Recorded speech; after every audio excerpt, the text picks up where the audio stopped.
In mathematics, a geometric series is a series with a constant ratio between successive terms. For example, the series is geometric, because each successive term can be obtained by multiplying the previous term by 1/2. Geometric series are one of the simplest examples of infinite series with finite sums, although not all of them have this property. Historically, geometric series played an important role in the early development of calculus, and they continue to be central in the study of convergence of series. Geometric series are used throughout mathematics, and they have important applications in physics, engineering, biology, economics, computer science, queuing theory, and finance. Common ratio. The terms of a geometric series form a geometric progression, meaning that the ratio of successive terms in the series is constant.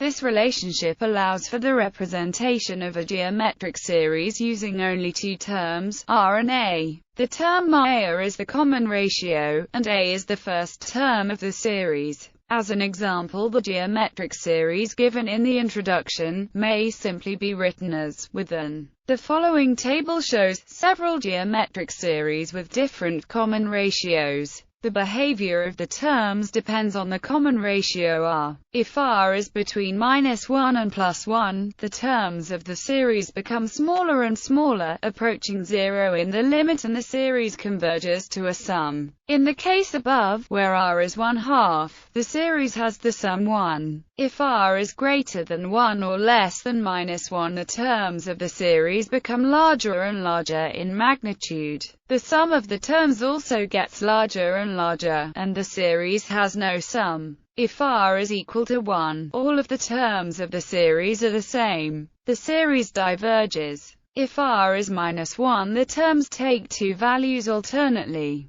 The sum of the terms oscillates between two values. This is a different type of divergence, and again the series has no sum. See for example Grandi's series. 1 - 1 + 1 - 1 plus sum. The sum of a geometric series is finite as long as the absolute value of the ratio is less than 1. As the numbers near 0, they become insignificantly small, allowing a sum to be calculated despite the series containing infinitely many terms. The sum can be computed using the self-similarity of the series. Example, consider the sum of the following geometric series. This series has common ratio 2/3. If we multiply through by this common ratio, then the initial one becomes a 2/3, the 2/3 becomes a 4/9, and so on. This new series is the same as the original, except that the first term is missing. Subtracting the new series S from the original series S cancels every term in the original but the first. A similar technique can be used to evaluate any self-similar expression. Formula for the sum of the first n terms of a geometric series is where a is the first term of the series, and r is the common ratio. We can derive this formula as follows.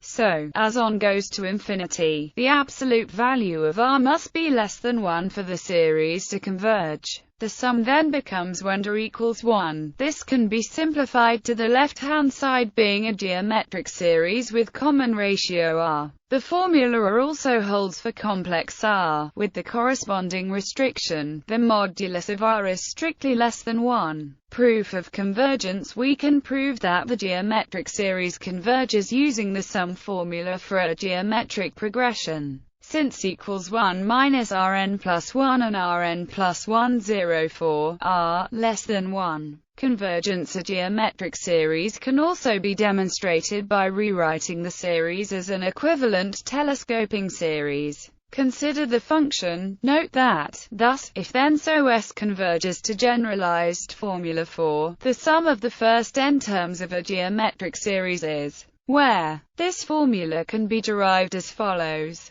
Put applications. Repeating decimals. A repeating decimal can be thought of as a geometric series whose common ratio is a power of 1/10. For example, the formula for the sum of a geometric series can be used to convert the decimal to a fraction. The formula works not only for a single repeating figure, but also for a repeating group of figures. For example, note that every series of repeating consecutive decimals can be conveniently simplified with the following. That is, a repeating decimal with repeat length n is equal to the quotient of the repeating part and 10n1. Archimedes' quadrature of the parabola. Archimedes used the sum of a geometric series to compute the area enclosed by a parabola in a straight line. His method was to dissect the area into an infinite number of triangles. Archimedes' theorem states that the total area under the parabola is 4/3 of the area of the blue triangle. Archimedes determined that each green triangle has 1/8 the area of the blue triangle, each yellow triangle has 1/8 the area of a green triangle, and so forth.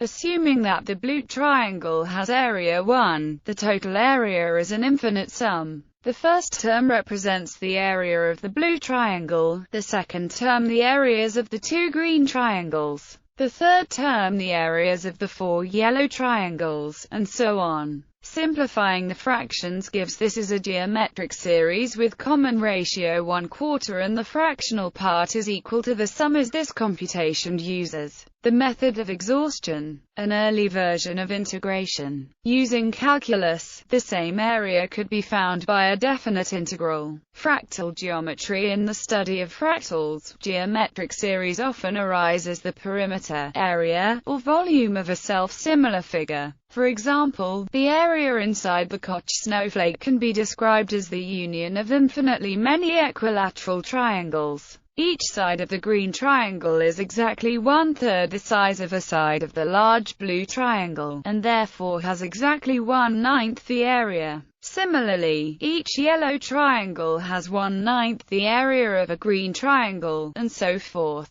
Taking a blue triangle as a unit of area, the total area of the snowflake is the first term of this series represents the area of the blue triangle. The second term the total area of the 3 green triangles, the third term the total area of the 12 yellow triangles, and so forth. Excluding the initial one, this series is geometric with constant ratio r equals 4/9. The first term of the geometric series is r equals 3 equals 1/3, so the sum is thus the Koch snowflake has 8/5 of the area of the base triangle. Zeno's paradoxes. The convergence of a geometric series reveals that a sum involving an infinite number of summands can indeed be finite, and so allows one to resolve many of Zeno's paradoxes. For example, Zeno's dichotomy paradox maintains that movement is impossible, as one can divide any finite path into an infinite number of steps wherein each step is taken to be half the remaining distance. Zeno's mistake is in the assumption that the sum of an infinite number of finite steps cannot be finite. This is of course not true, as evidenced by the convergence of the geometric series with Euclid Book IX. Proposition 35 of Euclid's Elements expresses the partial sum of a geometric series in terms of members of the series. It is equivalent to the modern formula. Economics. In economics, geometric series are used to represent the present value of an annuity. For example, suppose that a payment of $100 will be made to the owner of the annuity once per year in perpetuity. Receiving $100 a year from now is worth less than an immediate $100, because one cannot invest the money until one receives it.